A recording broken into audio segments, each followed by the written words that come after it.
Assalamualaikum warahmatullahi wabarakatuh. Kami dari kelompok 7 dengan saya Hilmi Ari Prasetyaartono dan teman saya Muhammad Taha Yasin serta Aprilia Angelina akan mempresentasikan bab 8 tentang struktur organisasi. Pengertian struktur organisasi.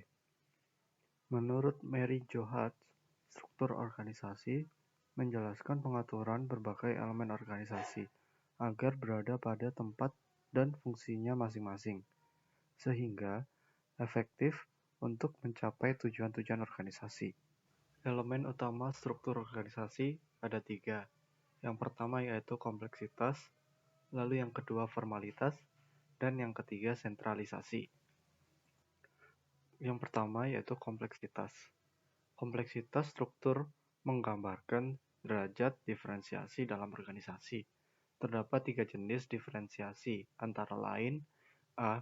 Diferensiasi horizontal, B. Diferensiasi vertikal, dan C. Diferensiasi spasial. A. Diferensiasi horizontal.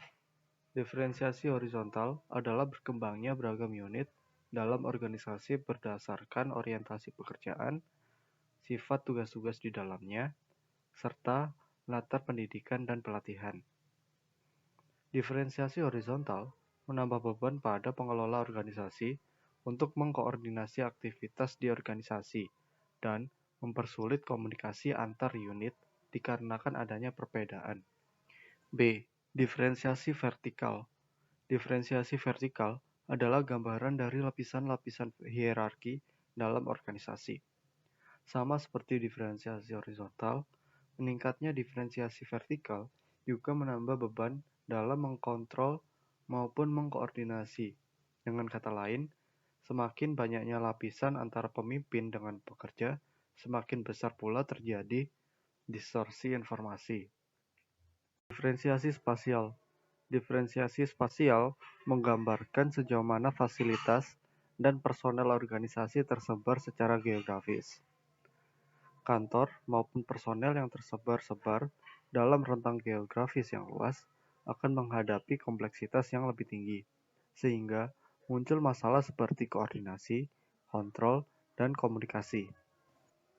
Lalu yang kedua, formalisasi. Robbins menjabarkan teknik yang dapat digunakan dalam proses formalisasi sebagai berikut. Yang pertama yaitu proses. Mencari kecocokan calon karyawan dengan organisasi. Lalu yang kedua, persyaratan jabatan. Tugas-tugas yang harus dikerjakan, serta perilaku yang diperlukan untuk menjalankan jabatan tersebut. 3. Aturan, prosedur, serta kebijakan. Lalu yang keempat, proses pelatihan, mengajarkan dan menanamkan externalized behavior kepada anggota organisasi. Lalu yang kelima yaitu ritual, sebuah upacara sebagai pengesahan bahwa seseorang menyandang status tertentu. Selanjutnya adalah bagian sentralisasi. Sentralisasi dapat didefinisikan sebagai sejauh mana otoritas formal untuk membuat pilihan-pilihan bebas terkonsentrasi pada seseorang, sebuah unit, atau suatu level yang biasanya berposisi tinggi dalam organisasi, sedemikian rupa sehingga pegawai yang biasanya berposisi rendah hanya dimungkinkan memberikan input yang seminimal mungkin dalam pekerjaan. Dibandingkan dengan kompleksitas dan formalisasi, maka sentralisasi adalah suatu konsep yang lebih sulit didefinisikan dan banyak diperdebatkan. Namun harap diingat ya, sentralisasi tidak merujuk pada kekuasaan politik dalam organisasi, karena konsep ini lebih mengacu pada struktur organisasi. Artinya, ukuran-ukurannya pun mengacu pada struktur. Contoh-contoh lain ukuran sentralisasi adalah yang pertama, proporsi kerja, di mana para pelaksanaannya berpartisipasi dalam pengambilan keputusan dan jumlah areal atau bidang di mana mereka berpartisipasi. Yang kedua, indeks pengukuran, yang menetapkan di mana pusat atau fokus pengambilan keputusan berkaitan dengan kebijakan-kebijakan besar maupun spesifik. Dan yang terakhir atau yang ketiga, tingkat sharing informasi di antara unit-unit dan derajat partisipasi dalam perencanaan jangka panjang. Selanjutnya, kita akan membahas mengenai dimensi-dimensi struktur organisasi. Tinjauan mengenai struktur organisasi biasanya cukup memadai dengan menggunakan ketiga parameter sebelumnya, akan tetapi pada kasus-kasus tertentu, orang ahli organisasi menggunakan pengukuran yang lebih rinci, yaitu dimensi-dimensi struktur organisasi. Lebih jelasnya, dapat dilihat pada slide berikut ini.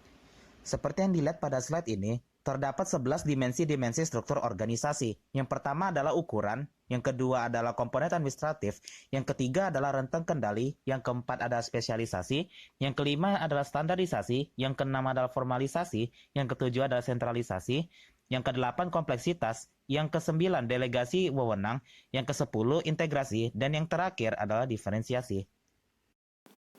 Organisasi mekanistik, organik, dan birokratik.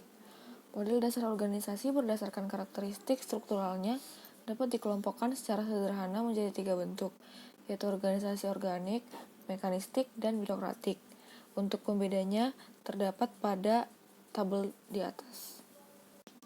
Model dinamis struktur organisasi, model daur kehidupan atau cycle life Greiner, dan model perkembangan fungsi-fungsi organisasi Katz dan Kahn merupakan salah satu contoh awal pandangan yang lebih dinamis mengenai struktur organisasi. Kedua model ini memperlihatkan bahwa struktur organisasi erat kaitannya dengan tahap-tahap dalam kehidupan organisasi. Berikut merupakan tabel dari dinamika struktur organisasi pada model Greiner. Struktur organisasi sebenarnya adalah suatu konsep yang dinamis. Artinya dimensi-dimensi struktur pada sebuah organisasi bisa berubah-ubah sesuai dengan pola perkembangan organisasi itu sendiri.